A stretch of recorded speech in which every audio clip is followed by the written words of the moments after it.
Good morning from Ramblings Magazine in my bedroom.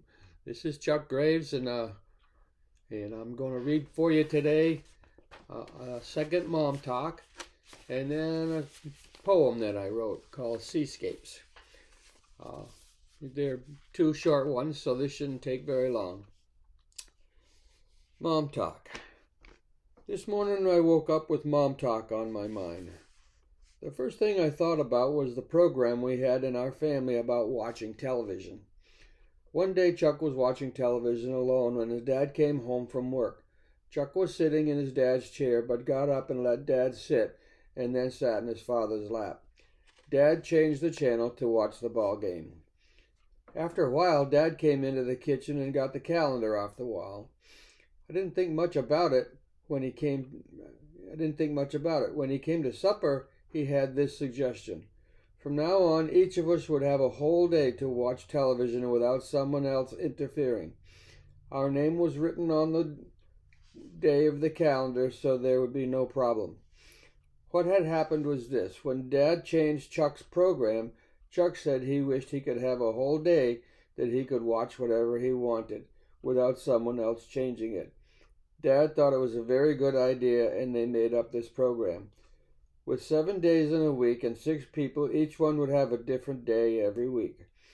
When it wasn't your day, there would be no fussing about what was on or not on, because sometimes on my day I didn't have it on at all. It was good to have quiet for a change. You know, those kids found other things to occupy their minds when they weren't watching TV and listening to others' ideas. I'm glad Chuck spoke up and Dad listened. Mom. Okay. I don't remember that happening, but obviously Mom did. This next one is a poem that I wrote, and it's called Seascapes. Rugged rocky shores and wind-blown waves upon the sand, rushing, foaming, frothy wavelets burying toes where they stand. Seashells small, seashells large, seashells tiny, once with life. Stones worn smooth upon the sand, ocean and sand, man and wife. Seagulls hanging on the wind, diving, wailing, tide is low. Quahogs spurting neath the sand, covered by the undertow. Rippling waters chase the pipers back and forth across the shore. Further down, gulls ride the rocks and quite ignore the ocean's roar. He's the ocean, she's the sand. In each the other one escapes.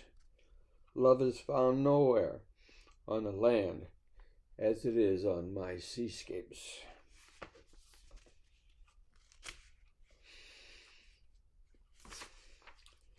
Next thing in the magazine is horoscopes. I'll put it up here and you can look at it, and if you want, pause and you can read your own horoscope as I wrote them. Again, this is from September's magazine.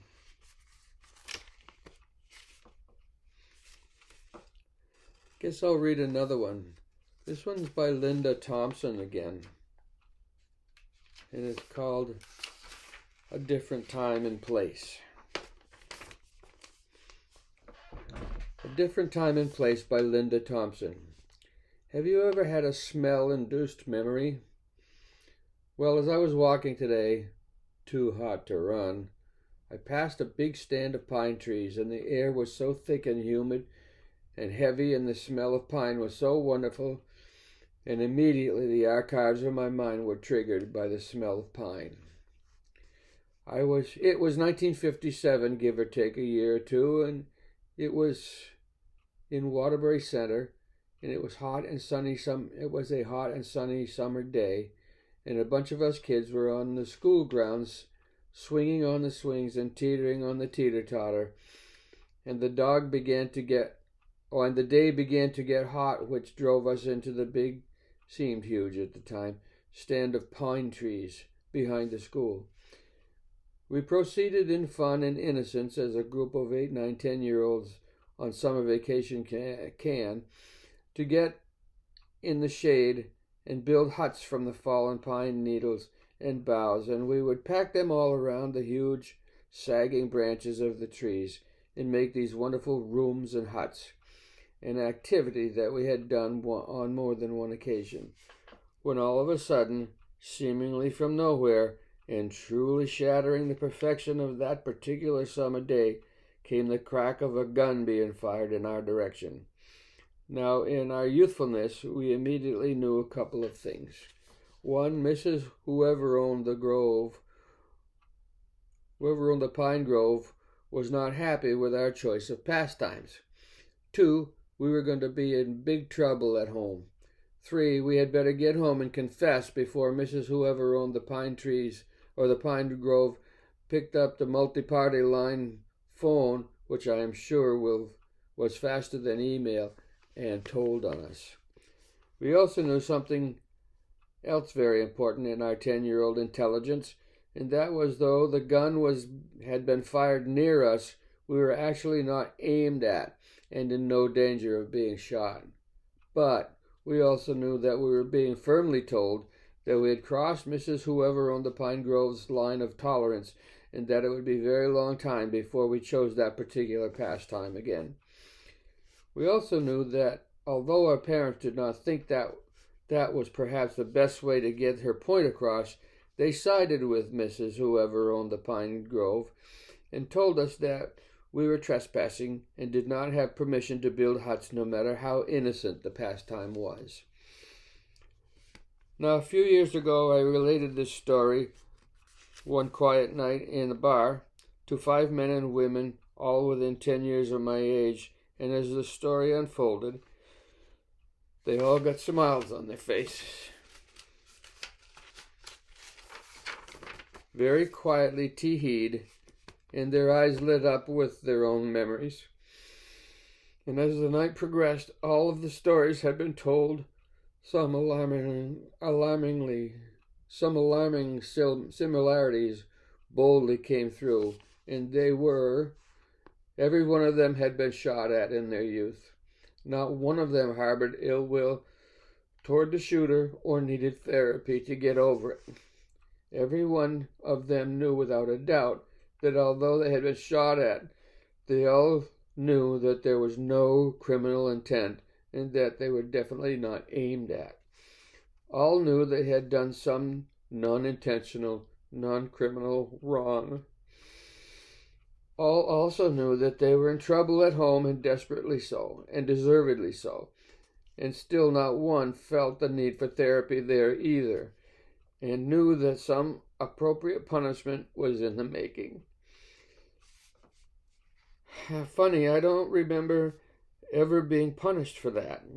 I wish every child on the planet a day in the pine grove, making pine needle huts with their friends, and the smell of pine cementing that memory in their minds forever, to be pulled out any time they walk among the pines, and think that life just doesn't get any better than this.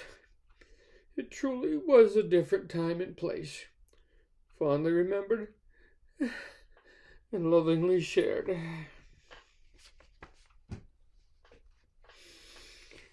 Okay, what a beautiful story. Maybe you remember something like that in your childhood. The next thing is a poem that I wrote, just a short one to finish this out. Don't even have a name for it. Sometimes when I meditate, I sing something soft, a lullaby perhaps. I wander back to early fatherhood. I hold my children. I smile. I wonder if they were thinking of me just then. How silly. But maybe not. Okay, that's enough for today. Looks like tomorrow is a story from my brother, my oldest brother, who has since passed away. It's called Why Don't You Write Me? Okay, that's enough for today. Thanks for watching. Hope you enjoyed it. Wish I didn't cry every time, but it happens. Okay, I'll be back again soon, and please subscribe. Click the like button if you want to, and make a comment. I'd love to hear your comments. All right, thanks from Ramblings Magazine, from Chuck Graves, and have a wonderful day. Oh, and one more thing. Be nice to people.